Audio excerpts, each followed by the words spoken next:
দর্শক, আজ আমরা জানব মহান আল্লাহ তাআলাকে খুশি করার 10টি জাদুকরী উপায়। আশা করি আপনারা ধৈর্য নিয়ে শুনবেন এবং শেষ উপায়টি আল্লাহর সবচেয়ে প্রিয়। চলুন শুরু করা যাক। নাম্বার 10, আল্লাহর কাছে আত্মসমর্পণ করা। হ্যাঁ দর্শক, নিজেকে আল্লাহর কাছে আত্মসমর্পণ করে দিয়ে তার একান্ত বাধ্য হয়ে আমরা আল্লাহ তাআলাকে সন্তুষ্ট করতে পারি। নাম্বার 9, আল্লাহর সৃষ্টিকে ভালোবাসা। দর্শক, আল্লাহর সৃষ্টিকে ভালোবাসলে আল্লাহ খুশি হবেন ও আপনাকে ভালোবাসবেন। নাম্বার 8, দোয়া ও তাকওয়া বাড়ানো। প্রিয় দর্শক, দোয়া হলো মুমিনের অস্ত্র, আর তাকওয়া মানে হলো সর্বদা আল্লাহকে ভয় করা ও সচেতন থাকা। যে ব্যক্তি দোয়া করে এবং গুনাহ থেকে বাঁচতে সচেষ্ট থাকে, আল্লাহ তাকে খুব ভালোবাসেন। নাম্বার 7, ধৈর্য ধরে বিপদ আপদ সহ্য করা।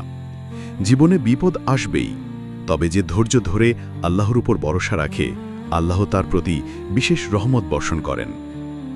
নাম্বার 6, মানুষের প্রতি সদ্ব্যবহার করা। হ্যাঁ, শুধু আল্লাহর ইবাদত করলেই হবে না, মানুষের সঙ্গে ভালো ব্যবহার করাও আল্লাহকে সন্তুষ্ট করার একটি বড় উপায়। নাম্বার 5, পাপ থেকে দূরে থাকা ও তওবা করা। প্রতিদিন আমরা ছোট বা বড় গুনাহ করে ফেলি, কিন্তু আল্লাহ চান আমরা যেন তওবা করে ফিরে আসি। আল্লাহ তওবাকারীদের খুব ভালোবাসেন।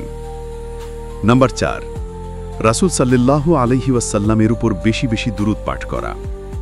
দুরূদ পাঠ করলে আল্লাহ আমাদের জন্য রহমতের দরজা খুলে দেন এবং আমাদের গুনাহ মাফ করে দেন।